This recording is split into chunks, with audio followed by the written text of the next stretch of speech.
Yes. Yes. All right. Now let me answer this. Does the realization go away? No. See, notice this. Even Advaita Vedanta, if you see Vedanta towards the end, it talks about what happens at the moment of realization. In fact, Vedanta says the realization does go away and should go away. Two things should not persist. One is I am Satchidananda and one more is realization. There's that interesting story. Nisargadatta Maharaj was one, somebody said, Aap to Brahmagyani hai, you are a knower of Brahman. And Nisargadatta Maharaj was supposed to be a hot-tempered person. I met one person who knew him and I asked him, what is your recollection about him? He said, I got a scolding from him. So somebody said, Aap to Brahmagyani hai, you are a Brahmagyani. He immediately scolded, no, you are insulting me. Insulting. This is the highest praise, that you are an enlightened person. He said, no, I am not a Brahmagyani, I am Brahman. Yeah. This is Shankaracharya's language. I think in Vakyavritti or somewhere he says, Aham tu Brahmaiva, na tu Brahmavit. I am Manisha Panchakam. Brahmaiva na tu Brahmavit. Thank you.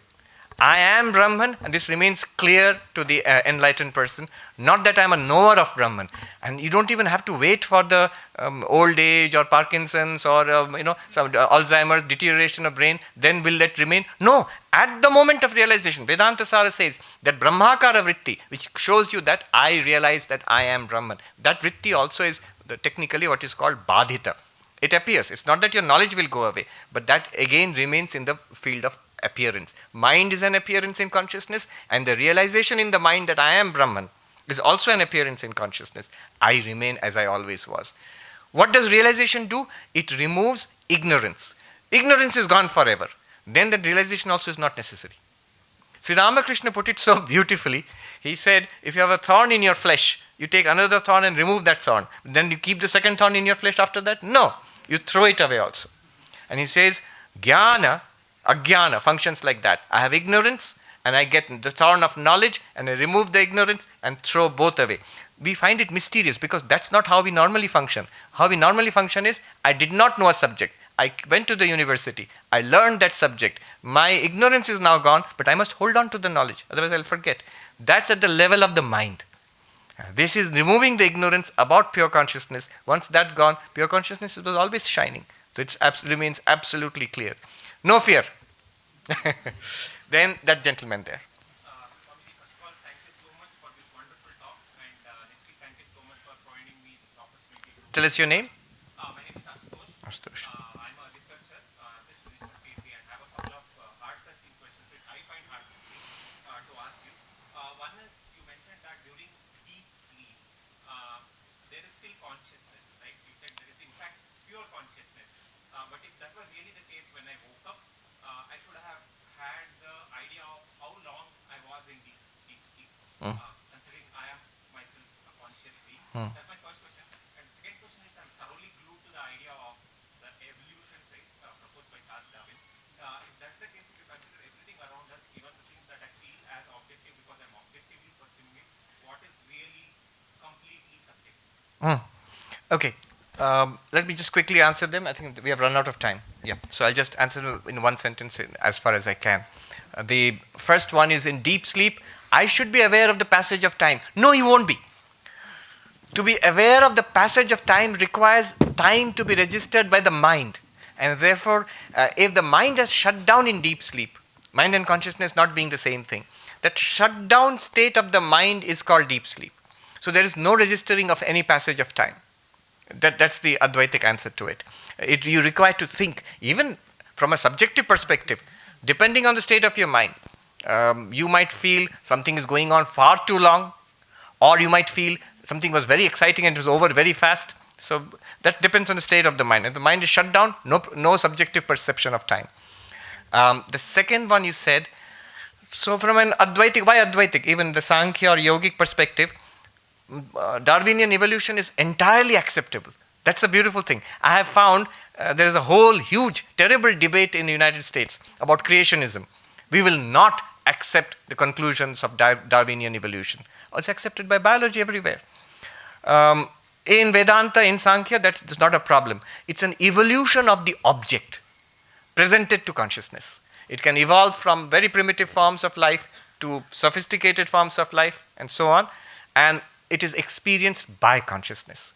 Body evolves, mind also evolves, external universe, environments change. All that is fine with the idea of, compatible with the idea of consciousness. In fact, in Patanjali Yoga Sutras, you find a sort of proto-evolution idea.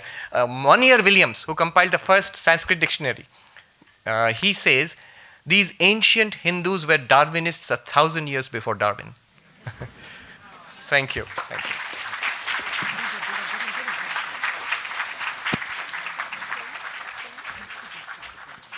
Thank you, Swamiji, for these beautiful insights. I now request the Director of NIMHANS, Dr. Pratima Murthy, to deliver the presidential address.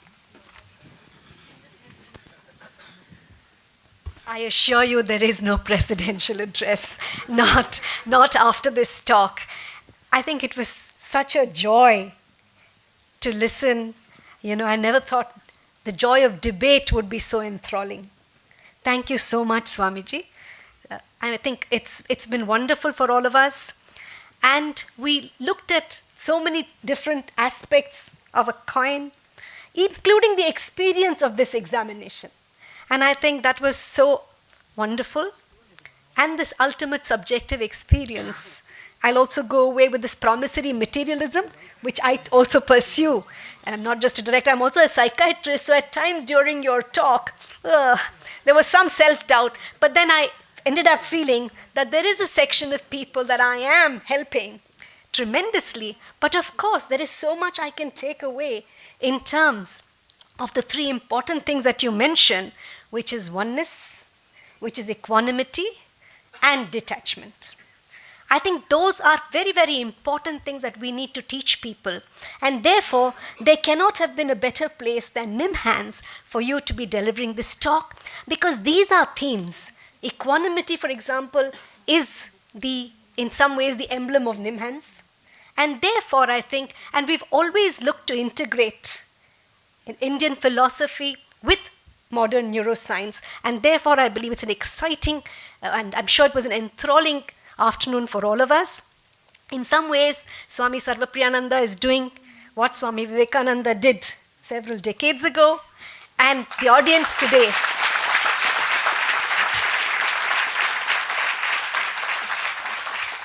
I was conscious of the fact that there was lots of people perhaps who couldn't get into the hall, because I could hear some murmurings outside, and there are a lot of people online as well.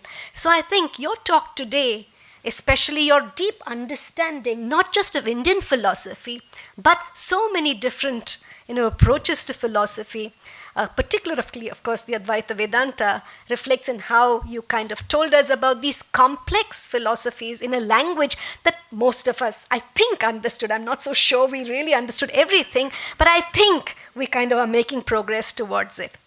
So we've heard you before at the conference, and I think you have an amazing knack to be a bridge between science and spirituality, but also tell us that there is certainly some kind of a separation in terms of the mind and the conscious experience.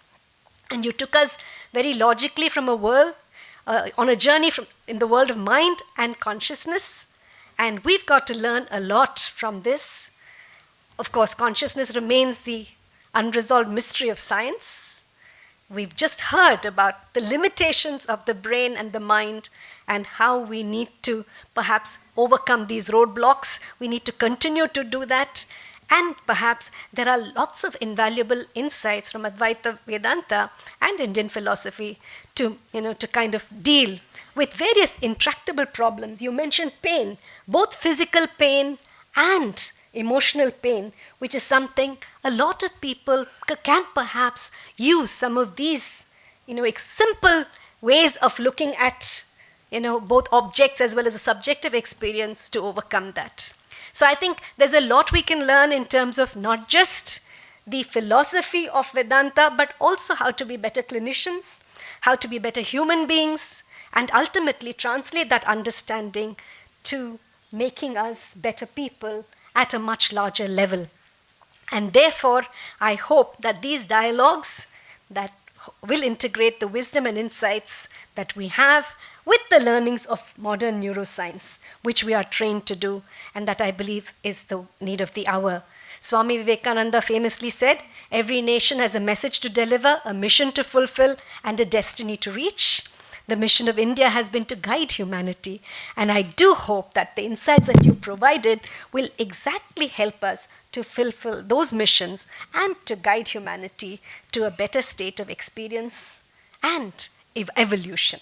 Thank you very much once again, and I thank everybody who's here with us today.